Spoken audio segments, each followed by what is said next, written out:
You see, the average male height of a human being is 5 foot 6 inches tall, 1.67 meters. The average female is 5'2", or 1.57 meters. Our crewmates in Among Us... I love fan theories, man. Where else are you gonna find people making like 50 paragraph breakdowns about how High School Musical and Breaking Bad can take place in the same universe? And okay, maybe you're thinking, wait, Adam, didn't you already do this one? Yeah, I did it 5 years ago, okay? Back when my head used to look like a thumb. I'm never not gonna have the time of my life going through extremely unmedicated hour-long YouTube videos where someone has thought way too hard about the fact that in one of the Muppets Christmas specials, there's a scene where Kermit gets sent to an alternate universe where he was never born, but the fact that there is a visible shot of the World Trade Center in the skyline implies that in the Prime Muppets universe, he is canonically at least partially responsible for 9/11. And, you know, other things that I'm sure normal people think about all the time. Like the exact measurements of Luigi's dick and balls. By measuring out the length of the bulge as indicated by the shadow on his shorts, it gives us a length of 10.85 centimeters. What am I doing with my life? 7 inches, by the way, in case you're wondering. But I mean, I'll take that any day over like the usual depressing ass theories that are regurgitated by podcasts run by like a communal brain cell. Like, what if Finn from Adventure Time was in a coma? What if Ash from Pokemon was in a coma? And what if Homer Simpson was in a coma? But let me ask you an important question, okay? Why do the cars in the Cars movies have doors? If your answer is because it's a movie for children, you might want to click off now because you are going to fucking hate the rest of this video. Even as a stupid-ass 10-year-old, I was questioning the logistics of the Cars universe. Like, why do they have rear-view mirrors and seats and steering wheels if there's no one to drive them? What is the purpose of a taxi in this society if everything else is a car? Who is bro driving? And will Lightning McQueen ever be held accountable for what he sent to those miners? I feel like it was straightforward enough in the first movie, but I mean, Cars 2 has a car pope, which implies the existence of a car Christianity and a car Jesus.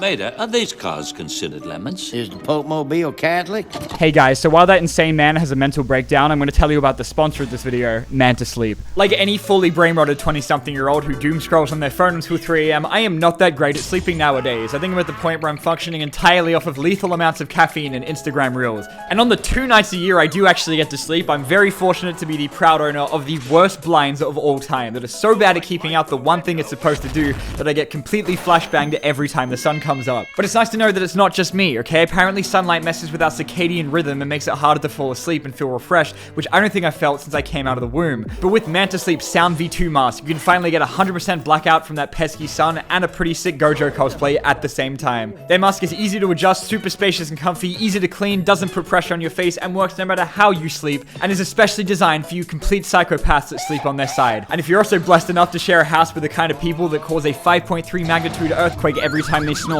don't worry, because the main feature of the mask is its ultra-thin Bluetooth speakers and 24-hour battery life, so you can comfortably fall asleep to that boyfriend ASMR RP that I know you listen to every night. So as always, make sure to hit up the Man to Sleep website and use my code on screen for 10% off to start getting that much deeper sleep today. Thanks to Man to Sleep for sponsoring this video and being my single greatest weapon against daylight savings, and now back to the video. Sarge in the first movie is a Jeep from 1939, and in the spin-off movie Planes, we literally see a flashback of Plane Sonic the Hedgehog fighting in Car World War II. Look, Skipper! Enemy ship, 2 o'clock low, 2 miles. Easy pickings, what do you say? Negative, Jigsaw 2. Come on, Skip, it'll be a turkey shoot.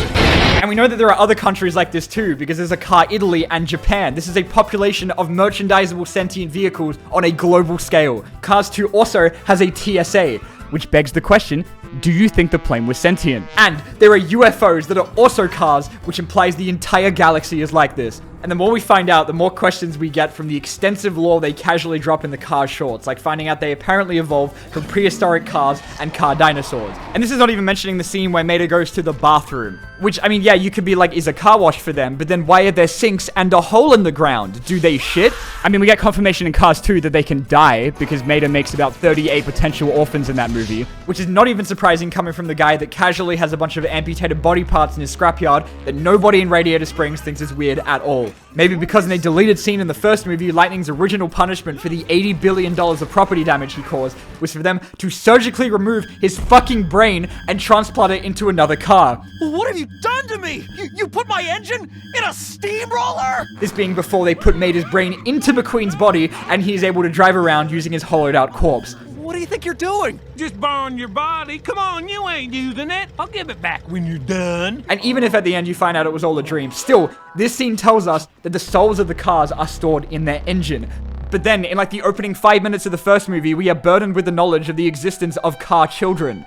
But how do they reproduce? We also see Francesco's mother in Cars 2. How does that work? Did she birth him? There's been some pretty solid ideas thrown around. You know, people were saying they were evolved from like insects, given that like all of the animals are also cars. There's like some interviews with Pixar that I'm choosing not to source where they said they might have evolved from like self-driving cars, which would explain the constant remnants of human influence. Or maybe, as this one guy with an unnecessarily detailed diagram was willing to ask, what if the humans are the cars?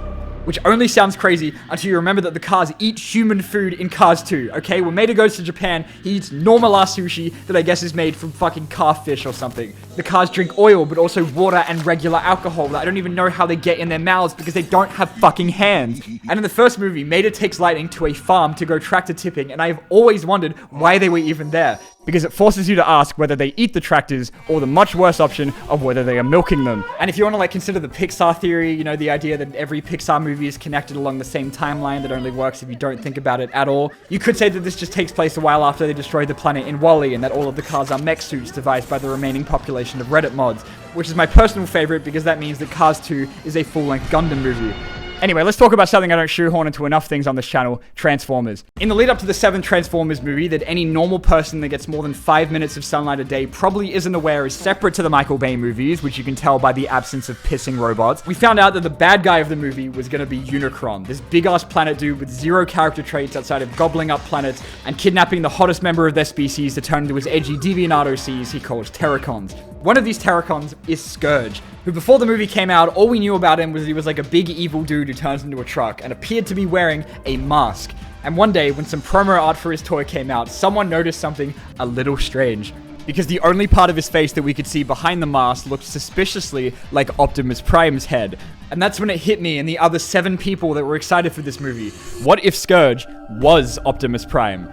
Not this Optimus Prime, the Optimus from the Michael Bay movies, who I must remind you are not the same guy, I promise. The last movie Michael Bay did ends on a cliffhanger that was never resolved because it was genuinely one of the worst things ever made by a human being. In that movie, the last we saw of Optimus was that he had been like mind controlled by a squid lady to go around role-playing my childhood Friday nights with my dad, and then ended with us finding out that Unicron was like apparently hidden in the earth the entire time. Literally none of it made any sense in the actual movie, but all of a sudden it was like all of the extremely vague evidence that we needed. Because what if Unicron gobbled his ass and sent him to a different universe as the Transformers equivalent of Shadow the Hedgehog? And look at all of the compelling evidence. They both turn into a truck.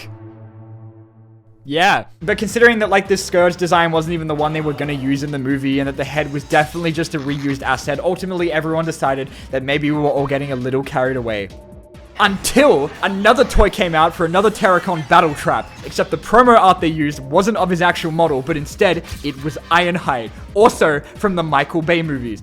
And putting aside the fact that it was probably just the package designers being lazy and that Ironhide was literally already fucking dead, even more art of Scourge came out with the smokestacks on his back, just like Optimus Prime. This idea was like so unbelievably stupid and would completely isolate general audiences that have literally no fucking idea what any of this means, but I went into this movie so goddamn ready for the most convoluted twist ever put to film, and then nah, Scourge is just a guy. They even do a whole scene where his mask gets knocked off and it's meant to be like a huge reveal, but nah, he's just ugly. We never find out where he came from or what his deal was. He just spends the entire movie aura farming until he gets decapitated. But of course, we're going to save the best till last for a theory that's so good that you can play as it in Fortnite now as long as you're willing to pay $32. The Darth Jar Jar theory is probably like the most well-known fan theory of all time, and it's not like I'm going to be going over anything new here. I just think this one's really fun. Unless you don't care about Star Wars, in which case this is going to be a really rough 4 minutes. 1999 might have been the year that we came the closest to world peace, because the only thing that anyone cared about other than the impending Y2K apocalypse was how much everyone fucking hated Jar Jar Binks. Star Wars Episode 1 was easily like one of the most hyped movies of all time, being like the first Star Wars movie in 16 years that promised to show us like the origin of Darth Vader and a younger Yoda. So I think it was a perfectly reasonable crash out when people saw the movie and then found out that half the screen time was going to be spent on this dude. That everyone thought was way too cartoonish and unrealistic in a series about telekinetic space wizards. Misa called Jar Jar Binks. Misa, your humble servant. Oh my god, bro. But it only took one guy on Reddit to forever change the legacy of this insufferable piece of shit character in an iconic theory that I'm about to regurgitate to you now as if this shit didn't come out like 8 years ago. The Phantom Menace is kind of a hard story to explain the plot of. It is like unnecessarily complicated for a movie that's meant to be selling McDonald's cups, so I'm gonna do my best to like summarize it as poorly and quickly as possible. 2 Jedi, Obi-Wan Kenobi and Liam Neeson, go to a planet called Naboo to protect Natalie Portman from a race of frog people, and on the way run into a 9-year-old slave called Anakin Skywalker, who I'm sure is going to turn out just fine. But also, some annoying-ass frog guy named Jar Jar Binks, whose most important contribution to the movie is a scene where he steps in shit. But like, what if he was just making himself look like a dumbass so that no one suspected him, like a Bruce Wayne Batman kind of thing, you know? And I mean, it works because it is unbelievable how many political discussions he's able to eavesdrop on because everyone hates him too much to even care that he's there. But sometimes he lets the mask slip, okay? Because like within 5 minutes of meeting Liam Neeson, he immediately does this sick-ass backflip from like a jump 100 feet in the air. You think a normal guy can do that? Not in Star Wars, okay? They make a huge point that the only people that can do that kind of shit are Force-sensitive or Boba Fett. So whenever he's involved in combat, he just acts like he's not a threat. Like, yeah, it's just a total coincidence that he squad wipes like 50 droids at the end of the movie. Okay, sure, man. And we also know that George Lucas loves doing shit like this, because consider this, alright? Yoda was also a freaky little gremlin man until we found out that he was the most powerful Jedi in the entire galaxy. Same with Senator Palpatine, who we later found out is actually the Emperor of the Dark Side, who just puts on a hood every time he has to do his evil Skype calls. And then you start to notice other things, like that Jar Jar has yellow eyes, just like the Sith do. And so does literally every other member of his species, but don't worry about that, because you might notice how he waves his hand during key scenes in the movie, the same way that the Jedi do whenever they use mind tricks. And that's why every droid in the entire movie immediately profiles him for some reason, because his mind control doesn't work on them if they're not alive. You know, I find that Jar Jar creature to be a little odd. And if you still aren't convinced, at Liam Neeson's funeral, you can see him smile, kind of. But who's he standing next to? Palpatine. The same person that he would later grant emergency power to in the second movie after someone was insane enough to give this dipshit an important role in Parliament. The only reason that Palpatine was able to take control of the galaxy was because of Jar Jar Binks. That is not even a theory, that is literally the plot of the movie. Which makes even more sense when you remember that Jar Jar and Palpatine are from the same planet. Always two there are.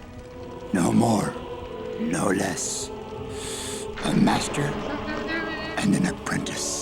And in the scene where Natalie Portman convinces Liam Neeson to take her with him for the rest of the movie, look at the lip sync here, okay? Enhance that footage. Spaceport is not going to be pleasant. The Queen wishes it. The Queen wishes it. Depending on how much sleep you get, that is either random lip movements or blatant evidence. And he does it again to Natalie Portman later on, okay? Queen doesn't need to know. Well, I don't approve. Are you beginning to believe? I have a bad feeling about this. I don't sense anything. It's not about the mission, Master. It's something elsewhere. Elusive. And okay, maybe you can be like, well, no, that's stupid because none of that ended up happening in the other prequels. Yeah, because George Lucas is a pussy, okay? Like when The Phantom Menace came out and half the population of the world wanted George Lucas dead for giving Jar Jar more screen time than the lightsabers, he apparently had to like completely rewrite the second and third movies to the point where Jar Jar ended up being in them for like 2 seconds. So maybe he gave up on what could have been the greatest twist in cinematic history. But people didn't give up on the dream, okay? Because when Disney put out their own Star Wars movie about 15 years later that ended on a cliffhanger of a brand new bad guy Snoke, this shit started all over again. People have written 20-page blog posts that your character is the evil Jar Jar Binks. Care to comment? Well, it's true. But no, he was just a random clone grown in a lab by Palpatine. Okay. But I don't care, okay? Because I am a Jar Jar truther now. The first script that everyone got when we landed for Attack of the Clones, that was the title page, Jar Jar's Great Adventure. It was George kind of saying, right now it might be rough, but in the future, you'll see that this was all Jar Jar's Great Adventure.